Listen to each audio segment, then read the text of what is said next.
संविधान ने हम सबको अभिव्यक्ति की स्वतंत्रता और समानता का अधिकार दिया है। यदि हम संघर्ष करते रहे तो संविधान भी जीवित रहेगा। आज हमारे सामने चुनौती गंभीर है और हमारी रोजगार नौकरियों के लिए सबसे बड़ी चुनौती कृत्रिम बुद्धिमत्ता है। ये विचार central zone insurance employees association के अध्यक्ष अजीत केतकर ने दशहरा मैदान स्थित शाखा में इंश्योरेंस एम्प्लॉयज यूनियन इंदौर के क्षेत्रीय सम्मेलन में संविधान एक जीवित दस्तावेज है विषय पर परिचर्चा में व्यक्त किए। केतकर ने बजट सत्र में भारत सरकार द्वारा प्रस्तावित बीमा संशोधन बिल के जीवन बीमा पर होने वाले दुष्परिणामों पर चर्चा करते हुए बीमा संशोधन बिल का घोर विरोध किया और कहा कि अगर ये बिल संसद में पारित होता है तो बीमा कर्मी हड़ताल पर जाएंगे। भारतीय जीवन बीमा निगम में तत्काल भर्ती की मांग की गई। परिचर्चा में इंश्योरेंस एम्प्लॉयज यूनियन के अध्यक्ष अनिल सुरवाड़े ने कहा कि हमारा संविधान विश्व का सबसे बड़ा लिखित संविधान है। देश का संविधान हमारी रक्षा करता है तो कर्तव्यों का बोध भी कराता है। आज संविधान को बचाने की बात हो रही है। संविधान की प्रस्ताव में ही संविधान की आत्मा है कि हम लोक कल्याणकारी गणतंत्र हैं। महामंत्री चंद्रशेखर चौहान ने कहा कि हम बिना बहस के पीछे के दरवाजे से बीमा क्षेत्र में 100% पूंजी निवेश का विरोध करते हैं। भारत के संविधान को 75 वर्ष पूरे हो गए हैं। आज देश फिर से आजादी खोने की स्थिति में है।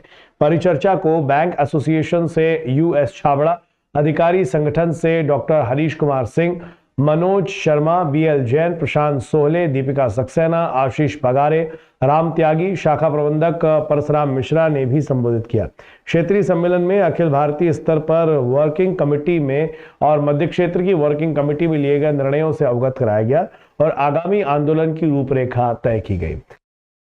सम्मेलन में भारतीय जीवन बीमा निगम की उज्जैन, इंदौर, देवास, बड़नगर, नागदा शाखाओं में कार्यरत 75 से अधिक कर्मचारी एवं पेंशनर साथी उपस्थित रहे। सभा का संचालन कुलदीप सिंह क्षत्रिय ने किया और आभार संजय खले ने व्यक्त किया।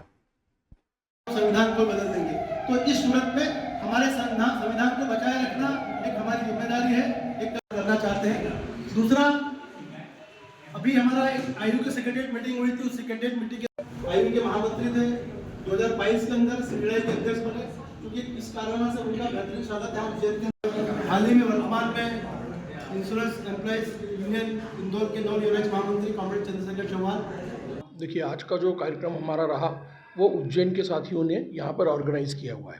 इस मीटिंग के अंदर में बड़नगर, रतलाम, नागदा, देवास, इंदौर और खरगोन और बुरहानपुर के खरगोन और उज्जैन के साथी शामिल हुए हैं।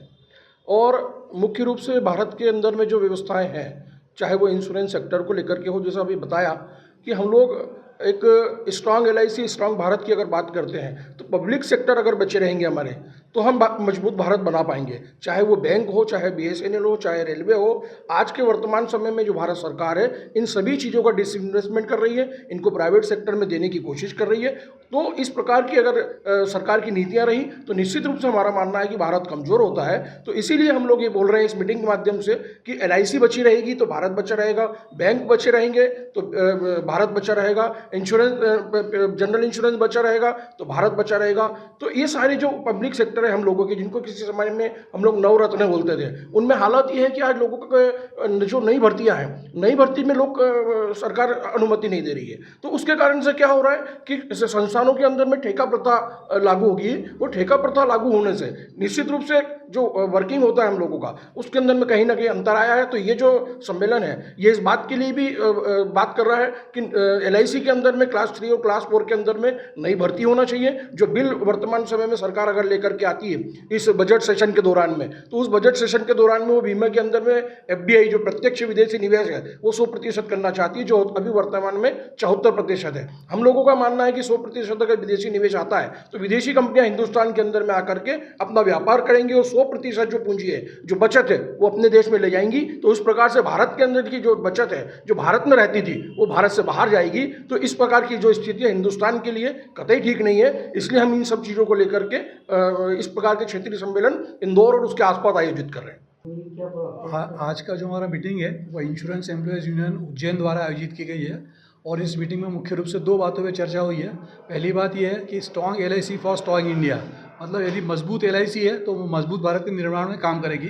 हमारा ये मानना है कि भारतीय जीवन निगम जो है वो एक सार्वजनिक संस्थान है और देश के आर्थिक विकास में, देश के बुनियादी विकास में LIC पिछले 68 सालों से बहुत बेहतरीन काम कर रहा है और यही बेहतरीन कार्य अगर चलता रहे तो देशवासियों को फ़ायदा होगा। भारतीय जीवन बीमा निगम जो है वो रेलवे में पैसा लगाता है, सड़कों के लिए पैसा लगाता है, बिजली उत्पादन के लिए पैसा लगाता है, नहरों के लिए पैसा लगाता है और इंफ्रास्ट्रक्चर के लिए पैसा लगाता है। और हम जो बीमा धारकों से पैसा इकट्ठा करते हैं वो देश के विकास में लगाते हैं। और इस मीटिंग के माध्यम से हम सरकार को भी रिक्वेस्ट करने जा रहे हैं कि LIC का किसी प्रकार से निजीकरण नहीं किया जाए और जो LIC की व्यवस्था पिछले 68 साल से चली आ रही है वो व्यवस्था निरंतर रूप से कंटिन्यू रहे। इस बात को लेकर आज हमारी मीटिंग में निर्णय हुए। अभी सरकार जो है एक बीमा संशोधन विधेयक 2024 पार्लियामेंट में ला सकती है, उसके माध्यम से 100% फॉरेन डायरेक्ट इन्वेस्टमेंट जो है वो बीमा के क्षेत्र में लाया जा सकता है। हम उस बात का भी विरोध कर रहे हैं। यदि सरकार इस प्रकार का कोई बिल पारित करती है तो उसके विरोध में हम लोग 1 घंटे की हड़ताल करेंगे। ये आज के मीटिंग का मुख्य उद्देश्य है। दूसरा उद्देश्य ये था कि अभी हमारे संविधान को 75 वर्ष पूर्ण हुए हैं, तो हमारा संविधान जो है वो पूरे विश्व में सबसे अच्छा संविधान माना जाता है। अमेरिका और भारत ये 2 ही संविधान जो है लिखित संविधान है और उसी के अनुरूप पूरा देश कार्य कर रहा है। इस संविधान में लोगों को अभिव्यक्ति की स्वतंत्रता, लोगों को आर्थिक समानता दूर करने का अधिकार, लोगों को बंधुत्व से, प्रेम भाव से रहने का अधिकार, ये जो अधिकार हम लोगों को दिए हैं, हम चाहते हैं कि सभी सरकारें, चाहे वो राज्य सरकार हो चाहे केंद्र सरकार हो, इन अधिकारों का उपयोग करें और देश में एक सामंजस्य के साथ जो है तरक्की की ओर आगे बढ़े। ये आज की मीटिंग का मुख्य उद्देश्य था।